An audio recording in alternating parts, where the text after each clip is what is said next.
नमस्ते दोस्तों, आपका जुड़ने के लिए बहुत बहुत धन्यवाद और आभार। आज हम भूगोल से संबंधित कुछ प्रश्न करने वाले हैं जो मिसलेनियस होंगे, भूगोल से रिलेटेड, इंडियन ज्योग्राफी से रिलेटेड। ये अगर एक शब्दों में कहें तो इससे पहले कि हम शुरू करेंगे, आपके लिए छोटा सा अनाउंसमेंट है।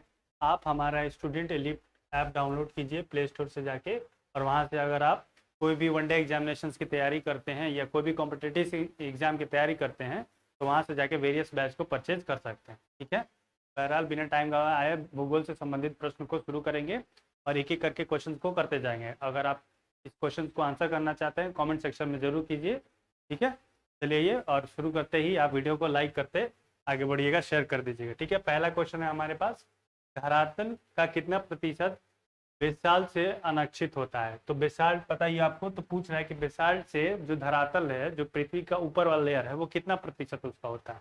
तो ठीक है, इसका ऑप्शन है ए, मतलब 20% बेसाल्ट से होता है।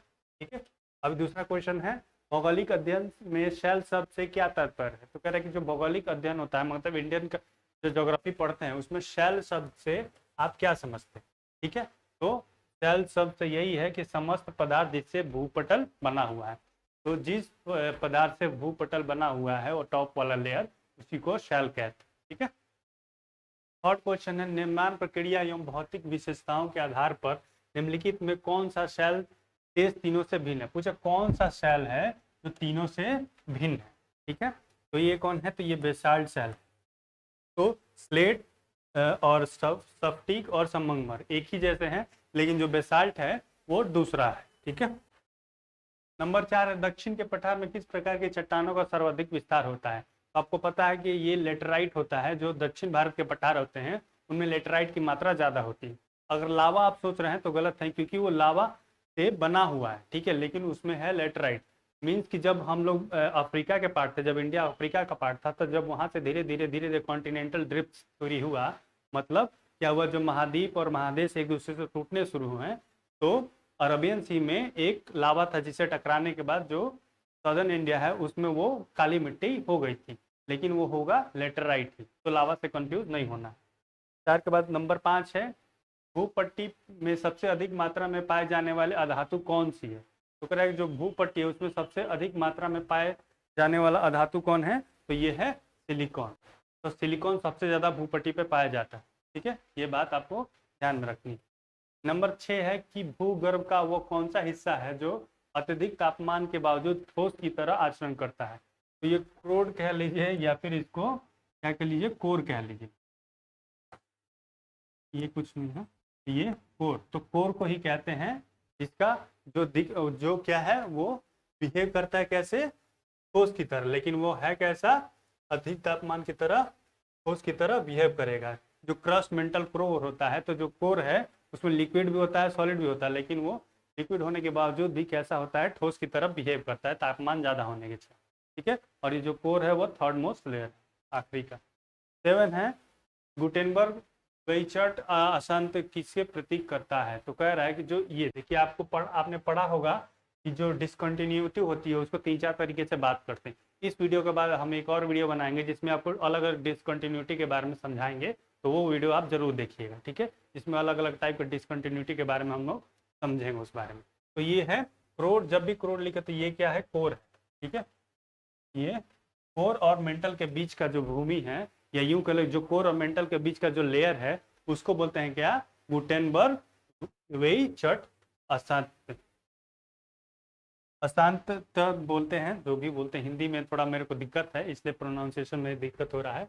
अभी दूसरा क्या है कि मोहरोविक, जिसको मोहवियक बोलते हैं, तो मोहवियक अशांत, अशांत किसे पृथक करता है? तो जो मोहवियक अशांत है वो पटल और मेंटल को अलग करता है। ठीक है, तो दोनों क्वेश्चन याद रखिए, दोनों डिफरेंट तो थोड़ा थोड़ा, लेकिन इससे क्वेश्चन एग्जाम में बनते हैं, 1 नंबर में आते हैं। पर डिसकंटिन्यूटी से तो एक ना एक तो क्वेश्चन रहता ही रहता है। अगला है, निम्नलिखित में कौन सी भूकंप तरंग पृथ्वी के केंद्र भाग कोर से गुजरती है? जैसे जहां भी कोर लिखा हुआ है उसको कोर समझिएगा। तो ये प्राइमरी वेव्स है, जिसको हम लोग पी वेव्स बोलते हैं। इसका दूसरा नाम क्या है?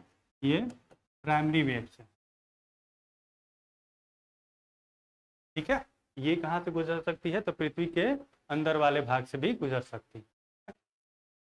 10 नंबर, सियाल सीमा पर नीफे के रूप में भूगर्भ का विभाजन किसने दिया? तो ये श्वेत साहब ने दिया, सियाल सीमा पर तैर रहा है, जिसको हम लोग बोलते हैं क्या, सियाल सीमा पे तैर रहा है। तो सियाल का मतलब क्या, एसआई का मतलब सिलिकॉन,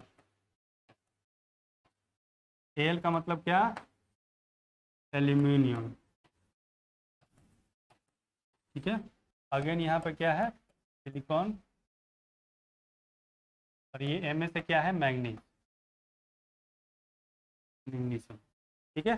तो सी एस आई से सियाल, ए से एल्युमिनियम, फिर एस सिलिकॉन, और एम से मैग्नीशियम, ठीक है। तो ये वाला जो सिद्धांत था कि सियाल सीमा पर तैर रहा है, ये श्वेत साहब ने दिया था। नंबर 11 देखते हैं, कह रहा है कि तृतीय कल्पी युग का सही अनुक्रमण सर्वाधिक पुरातत्व नवीनतम, तो मतलब कह रहा है कि ये ईयर वाला पूछ रहा है कि कौन सबसे बड़ा पीरियड होता है, कौन सबसे छोटा पीरियड होता है, उसके बारे में है?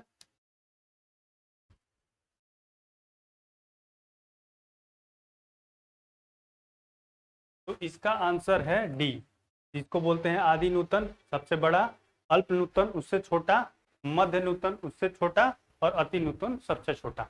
तो ये कभी कभी अगर टाइम से रिलेटेड पूछेगा तो वो पूछ सकता है, तो ध्यान रखिए।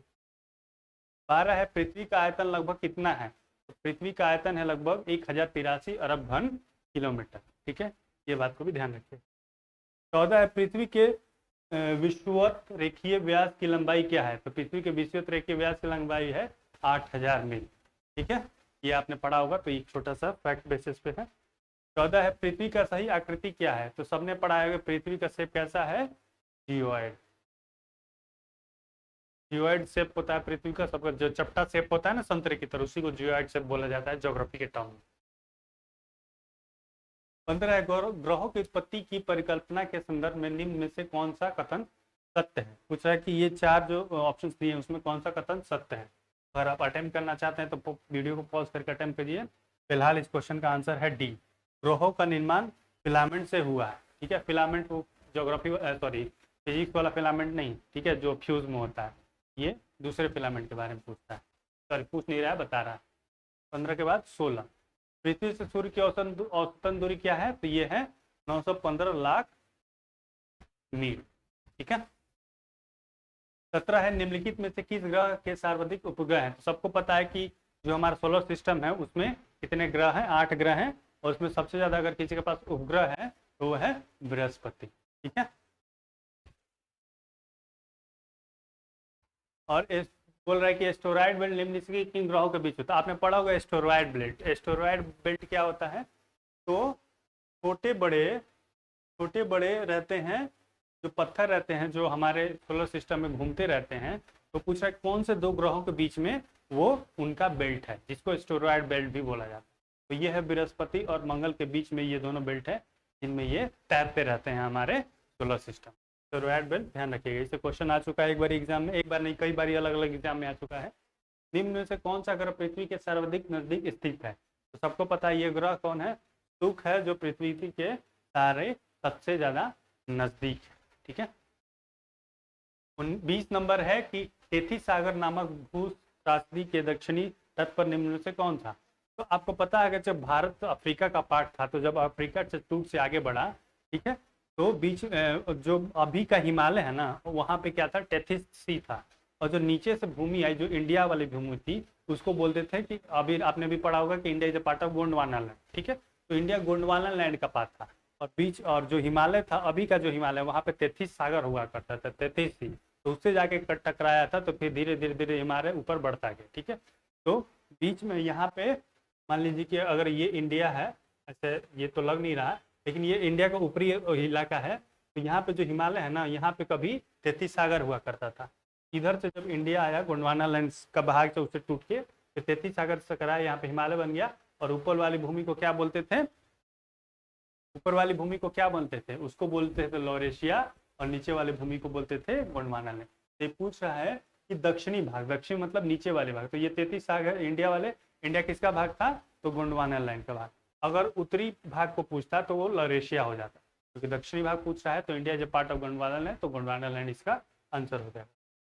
21 से टेलर ने अपने स्थल स्थापन सिद्धांत का शुभारंभ कब किया था, तो ये क्रेटेशियस युग से किया था। अलग अलग ये टाइम पीरियड है जिसको ज्योग्राफी में बांटा जाता है, तो उस हिसाब से क्रेटेशियस युग से वो अभी तक के डिवीजन को किया था किसने?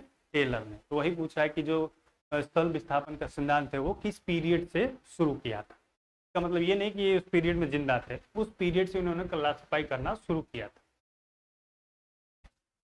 किस विद्वान ने स्थल विस्थापन सिद्धांत का प्रतिपादन किया था? तो ये थे एफ.टी. टेलर। तो एफ.टी. टेलर थे जिन्होंने स्थल विस्थापन सिद्धांत को प्रतिपादन किया था। ठीक है। 23 से किस विद्वान ने 1858 में अपना मत प्रवाह विषय में व्यक्त किया था? तो कह रहा है किसमें? प्रवाह के विषय में किस विद्वान ने किया था? तो ये कौन है? एंटोनियो श्रीडर। तो एंटोनियो श्रीडर है जिन्होंने प्रवाह के विस्थापन के बारे में सबसे पहले बताया था। पृथ्वी की आयु, सब ये बच्चा वाला क्वेश्चन हम लोग 6-7 क्लास में ही पढ़ते हैं। 4.5 अरब वर्ष पृथ्वी की आयु है।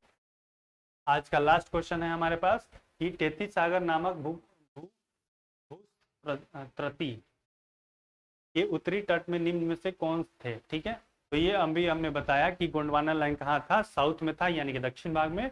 और बीच में क्या था? 33 सी था। और फिर उसके ऊपर क्या था? उसके ऊपर था ये, कहाँ गया? अंगारा लैंड। ठीक है। तो गोंडवाना लैंड तो साउथ वाला भाग है, तो मैं लिख लेता हूँ। और ये मैंने बोला था कि उत्तरी वाला भाग, तो ये अंगारा लैंड क्या है? उत्तर वाला भाग है, यानी कि नॉर्थ वाला। और इन दोनों के बीच में क्या है? तो